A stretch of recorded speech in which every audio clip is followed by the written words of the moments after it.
Bienvenue à tous, ravi de vous retrouver dans votre JT des Sports sur Télé Grenoble, une ville dont le cœur bat toujours au rythme de nos athlètes, mais cette semaine encore plus fort, le Tour de France est là. Et même si la fête est rendue discrète par cette satanée crise sanitaire, la passion est là plus que jamais et notre invité va le prouver dans un petit instant en direct de son hôtel. Et ensuite, avec nous, Santiago Olivas, on va parler d'une course qui ne peut pas se courir comme le Tour de France. C'est la Grenobloise, une course à pied. Vous êtes le président de la SPTT. Bonsoir. Bonsoir. Vous ne pliez pas et vous organisez l'épreuve à distance. Et à distance, on accueille tout de suite notre invité. Coureur cycliste chez AG2R, Isérois du Trièves qui en rêvait et qui l'a fait. Vainqueur d'étape sur ce Tour 2020, Nance Peters. Bonsoir. Bonjour. Comment ça va? Bienvenue à la maison. Ouais, ça va. Aujourd'hui, c'est la journée de repos, donc elle fait beaucoup de bien parce que on a connu déjà 2 semaines très difficiles. Donc la journée était vraiment la bienvenue. Et la bienvenue à Grenoble, donc pour 3 jours en Isère. Vous êtes en direct de l'hôtel Lady Guerre à Grenoble, donc c'est le jour de repos ce lundi. Alors j'imagine que vous avez dû reprendre vos esprits très vite et descendre du nuage, mais quand même, est-ce que vous réalisez ce qui vous est arrivé il y a quelques jours? Ouais, voilà. Donc j'ai gagné la 8e étape du Tour de France. Il y a 2 semaines de ça, j'étais même pas sûr de le faire et du coup, voilà, la joie était encore plus décuplée. C'est vraiment inespéré. Voilà, je prends le départ de chaque course dans l'espoir de la gagner, mais de là à gagner sur le Tour de France, c'est quand même un exploit énorme. Et ouais, je commence à réaliser que ce que j'ai réalisé, c'est pas tout le monde qui l'a fait avant moi. Et donc je me sens un peu privilégié et je suis super content d'avoir réalisé cette étape-là. Ouais. Ouais, c'était à Loudanviel dans les Pyrénées, donc cette 8e étape. En plus, à l'issue d'une longue échappée à deux, puis tout seul, dans les 25 derniers kilomètres. On vous attendait peut-être plutôt chez vous, c'est-à-dire chez nous. Pour vous, finalement, dans les Pyrénées, c'était le bon moment? Ouais, voilà, il faut saisir chaque opportunité quand elle se présente. On avait coché cette étape avec l'équipe en sachant qu'il y avait de fortes chances que l'échappée aille au bout. Donc voilà, on s'est glissé à deux dans l'échappée matinale avec Benoît Cosnefroy qui lui a récolté des précieux points pour le classement des grimpeurs. Voilà, aujourd'hui il est toujours porteur de ce maillot-là et moi je me suis concentré plutôt sur la victoire d'étape. Donc tout s'est bien déroulé pour nous. J'ai anticipé en accélérant dans le col du port de Balès. On s'est isolé à deux avec Zacharine. Ensuite, j'ai fait la descente et j'ai bien résisté dans le final. Donc jusque-là, tout s'est bien déroulé pour moi. Et puis voilà, maintenant, comme vous l'aviez dit, on arrive sur mes terres. Hier, on était dans l'Ain au col du Grand Colombier. Demain, il y a l'étape 100% iséroise. Après, on va dans la Savoie où j'habite. Donc voilà, c'est vraiment mes routes d'entraînement sur cette dernière semaine du Tour de France. Faut pas le dire, on est très chauvin, donc pour nous, vous êtes du Trièves. La Savoie, c'est nos copains, d'accord. Et ça Exactement. sera pour un peu plus tard pour Grenoble-Méribel. Juste, vous le disiez, c'est votre premier tour. Il y a quelques mois, il y a 10 mois exactement sur ce plateau, vous espériez un jour courir un grand tour. Comment est-ce qu'on ne se laisse pas emporter par l'adrénaline? Comment est-ce qu'on reste concentré quand on est en train d'accomplir un exploit pareil? Ouais, voilà, forcément, je me suis battu jusqu'au bout. On sait que tant que la ligne est pas franchie, la victoire elle est pas faite, quoi. Donc, faut rester lucide et concentré jusqu'au bout, aller jusqu'au bout de l'effort, avoir aucun regret. On sait jamais même ce qui peut arriver dans les derniers mètres, derniers kilomètres. À tout moment, il peut y avoir un ennui mécanique, une sortie de route, quelque chose comme ça. Donc, faut rester bien lucide, mettre de ses émotions dans la finale et pour bien gérer et aller vraiment jusqu'au bout de l'effort pour pouvoir apprécier encore mieux dans la dernière ligne droite, lever les bras et regarder ce qui se passe autour de nous pour avoir des bons souvenirs en tête qui resteront gravés à vie, quoi. Et là, c'est le feu d'artifice. On vous voit avec votre équipe donc dans cette fameuse bulle qui vous entoure. Vous êtes encore jeune, 26 ans. Cette victoire, elle vous offre des nouvelles perspectives? On Ouais, vous voit c'est sûr découvrir que vos nombreux voilà, SMS à l'issue de l'étape, pardon. C'est vrai que vous avez... exactement. Oui. C'est sûr que l'an dernier, j'avais remporté ma première victoire. C'était déjà sur un grand tour à l'occasion du Tour d'Italie. Et donc là, c'est que ma deuxième victoire et c'est déjà sur le Tour de France. Donc c'est ce qui se fait de mieux. Donc c'est sûr que c'est énorme, mais voilà, il faut garder la tête sur les épaules et continuer à courir avec humilité et prendre le départ de chaque course avec l'envie de la remporter. Mhm. Et voilà, j'ai que 26 ans, j'ai gagné sur le tour, mais j'ai encore soif de victoire et faut que ça continue. Ça, c'est sûr. Comment est-ce que vous le vivez, ce tour au sein des AG2R? On vous voit avec ces images en coulisses. Est-ce que c'est au-delà de vos espérances? Ouais, bah c'est sûr que à titre individuel, voilà, mon tour est déjà réussi. Même pour l'équipe, collectivement, on a pesé sur la course. Benoît qui est maillot à pois depuis le deuxième jour. On a fait de nombreuses échappées. Voilà, on avait Romain Bardet qui était très Mm, fort et en lice pour le podium sur les champs, le podium final. Malheureusement, voilà, il a chuté mm. il y a 2 jours. Il a dû nous quitter parce qu'il a fait une commotion cérébrale. Du coup, c'est dommage parce que voilà, ça faisait 15 jours vraiment que l'équipe était forte et soudée autour de lui. Il y a vraiment de belles choses à faire, mais c'est comme ça, c'est notre sport. On sait qu'à tout moment, il peut y avoir des défaillances physiques ou des chutes, et voilà, ça en fait partie. Donc, il faut accepter ça et savoir vite rebondir. Et c'est ce qu'on a su faire dès le lendemain en courant soudé avec un objectif commun de victoire d'étape. C'est un gros coup dur, ça. Est-ce qu'on a des nouvelles, des bonnes nouvelles plutôt de Romain Bardet, justement, aujourd'hui? Oui, hier, Oula, je ne je sais vous pas entends si plus vous très êtes bien. resté. Je sais pas si vous êtes resté en contact, en tout cas. Est-ce qu'on a des nouvelles plutôt bonnes de Romain Bardet? On sait que c'est quand même un gros Voilà, coup bah, qu'il a reçu. Romain va pour une phase de récupération. J'imagine que c'est compliqué de récupérer pleinement quand il y a le tour qui se court encore, alors que c'était un vrai objectif pour lui. Donc voilà, je lui souhaite de vraiment bien récupérer et on connaît sa force, il va vite revenir et être très fort, donc il n'y a pas de souci pour ça. Après, on a aussi perdu Pierre Latour Mm. sur l'étape d'avant-hier. Voilà, il souffrait depuis la première étape où il avait chuté, il pleuvait le premier jour, donc c'était très dangereux. Et là, du coup, il a dû quitter la course aussi parce qu'il souffrait trop. Et voilà, je lui souhaite aussi un très bon rétablissement. Mhm. Et peut-être vous aurez une victoire à leur offrir à Villard-de-Lans? Ce serait sympa pour eux? On est chauvin, hein, mais... Hein? J'entends plus Non. trop le son. D'accord, alors je vais bien articuler. On disait une petite victoire à Villard-de-Lans pour leur offrir, pour leur morale. C'est jouable? Ah, et ben, demain, c'est une étape qui peut bien convenir à l'équipe où on espère être de l'avant et jouer la victoire. Voilà, que ce soit pour moi sur mes routes d'entraînement ou pour l'ensemble de l'équipe, ça va être un vrai objectif où il y a de réelles chances qu'on aille jusqu'au bout, jouer la victoire. Donc, on y croit. Alors justement, on n'est pas les seuls à vous la souhaiter, cette victoire. J'espère que le son marche bien de votre côté parce qu'on a un petit message pour vous. Bon, Nance, je te mets pas la pression, hein, loin de là, mais voilà, je suis encore une fois à Villars en plein entraînement et j'attends que tu arrives ici et j'espère en tête. Après, voilà, je sais déjà que tu as fait un super tour, voilà, tu en es capable et en tout cas, bravo encore. Voilà. Émilien Jacquelin, double C'est champion cool, du c'est monde, sympa. hein? Ça fait Oui, plaisir? ouais, il a été champion du monde en Tolz en Selva, là où j'avais gagné sur le Giro. Donc, ouais, c'était un beau petit signe. Et on a justement reconnu l'étape ensemble il y a quelques mois. Donc, voilà, j'espère honorer ses propos et arriver devant sur les routes de Villard-de-Lans. Ouais. Parce qu'on rappelle que vous avez roulé ensemble. Et Émilien Jacquelin est un ancien cycliste lorsqu'il était un peu plus jeune. Oui, voilà, moi j'étais au club de Jarry, lui au club de Cessin. Donc, c'était les deux clubs adversaires. Donc on se côtoyait tous les week-ends, on courait ensemble, on se tirait la bourre ensemble, ouais. Mm, mm. Alors cette étape, vous l'avez aussi reconnue officiellement en novembre 2019 avec le département de l'Isère. Bernard Thévenet aussi était là. On vous voit ici en tête de peloton avec les AG2R. C'est un peu votre terrain d'entraînement ici, cette étape entre la Tour du Pin et Villars? Ouais, bah c'est vraiment des routes que j'emprunte de partout, du début à la fin sur mes routes d'entraînement.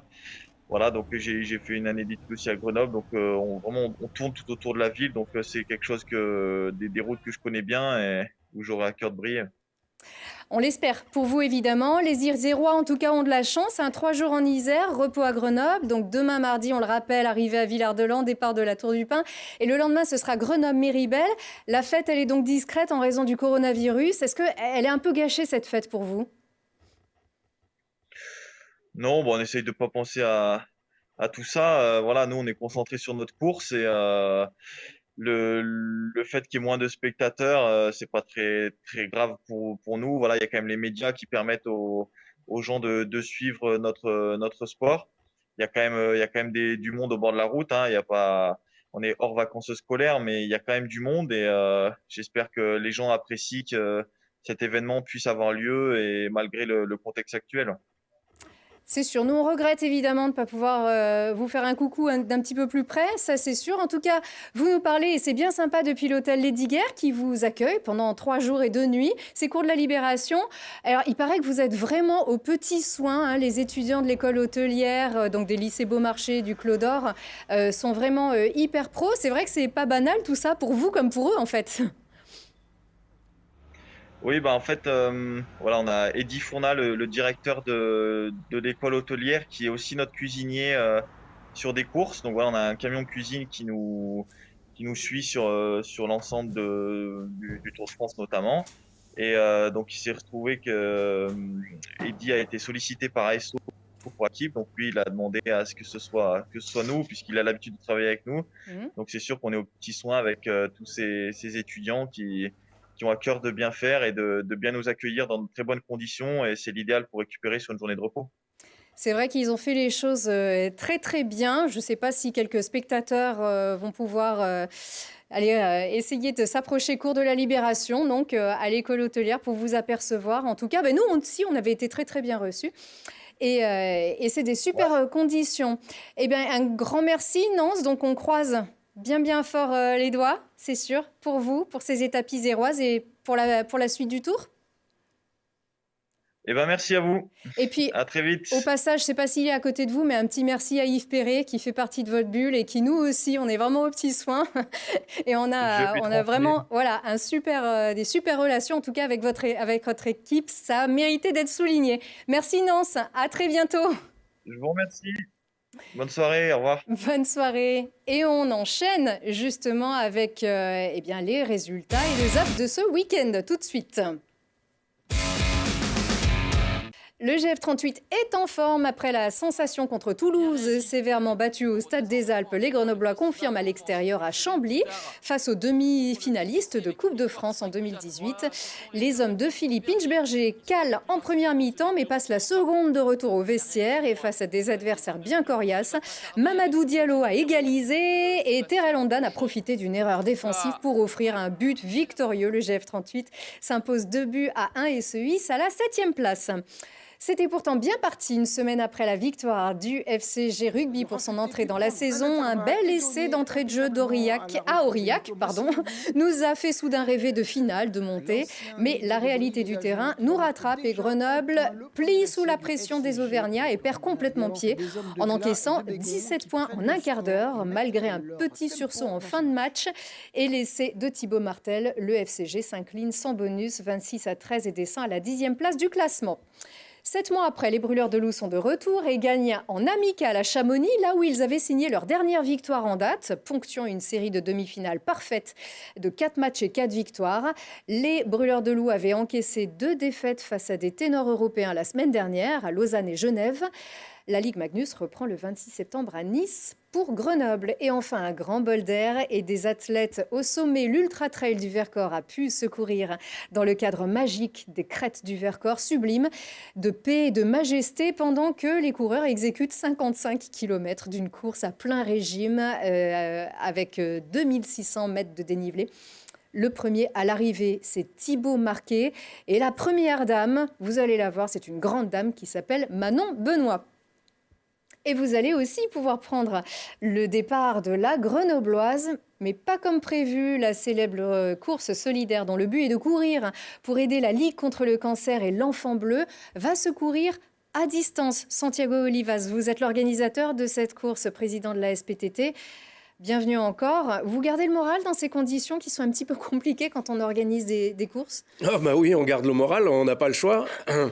Non, non, évidemment, l'équipe organisation, en fait, s'est ressoudée autour d'un nouveau projet parce que C'était annulé. Voilà. C'était Alors, annulé. les conditions sanitaires faisaient que c'était vraiment très compliqué de maintenir une sécurité, en fait, pour les coureurs, évidemment, les coureuses et les bénévoles, parce que les bénévoles sont aussi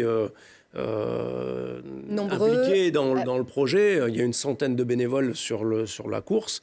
Et donc voilà. En centre-ville de Grenoble. Alors le parcours, on a eu la chance que la ville de Grenoble, et je les remercie encore, nous ait autorisé à reprendre le même parcours que l'année dernière, qui a vraiment été plébiscité. C'était vraiment un chouette moment de courir sur les berges de l'Isère. On avait pris la voie sur berge. Voilà, c'était un petit moment très très sympa. Et on n'a pas pu, tout simplement, maintenir l'organisation. Donc très vite, on a cherché une autre solution parce que... Ça, c'est une course rose, je vous interromps. Voilà. C'est pas la Grenobloise, mais le principe, c'est ça. On a tous un t-shirt rose, on est des femmes et on court pour soutenir une association caritative. Voilà, je les reconnais, c'est nos copains des Chirolles. D'accord, donc effectivement, ça reste une course caritative. L'objectif est de collecter de l'argent pour la Ligue contre le cancer. Donc c'était inconcevable pour nous de dire on annule et on fait rien. Donc, on va pouvoir la courir, cette course, parce qu'elle est annulée, mais pas complètement. Alors le principe, c'est que on peut s'inscrire. Tout à fait. Il faut s'inscrire. Voilà, il faut s'inscrire. Il faut. C'est pas on peut, il faut. Il faut s'inscrire pour courir à distance. C'est-à-dire que chacun va pouvoir faire sa course et la partager sur les réseaux, en fait, pour valider cette course, en fait, c'est exactement. Ça, l'idée, encore, c'est de partager. C'est vraiment de dire, on était là, on soutient la Ligue. Donc, comment nous, on va pas contrôler. Et d'ailleurs, ça arrange certaines et certains coureurs. C'est-à-dire que la seule chose, c'est de courir, éventuellement faire une photo, ou pas courir, et simplement faire la photo et partager le hashtag sur la Grenobloise. Donc voilà, l'idée, c'est de s'inscrire parce que ce qu'on a décidé, c'est de reverser l'intégralité des sommes perçues. Alors regardez, moi je l'ai fait tout à l'heure, donc moteur de recherche, ASPTT, la Grenobloise, c'est tout simple. On peut s'inscrire en cliquant ici. Et si vous avez un bon débit, normalement, voilà, vous pouvez vous inscrire. Donc 7,5 km, ça coûte 12 €. Alors voilà, on a unifié les tarifs, c'est le même tarif pour tout le monde et on reverse l'intégralité d'habitude. La SPTT, parce qu'on est quand même un club d'athlétisme et on génère quelques bénéfices pour la vie du club. Et donc là, on a vraiment choisi de rien prendre pour le club et de tout verser à la Ligue parce qu'effectivement, on espère bien qu'il y ait le même nombre d'inscrits que l'année dernière. Mais on sait que c'est plus compliqué. Donc voilà, pour l'instant, on a 500 inscrits. Donc c'est très en dessous des objectifs. Il y avait 1600 personnes l'année dernière. Donc c'est déjà pas mal en virtuel. Oui, bien sûr, bien sûr. Vous allez voir après cette émission.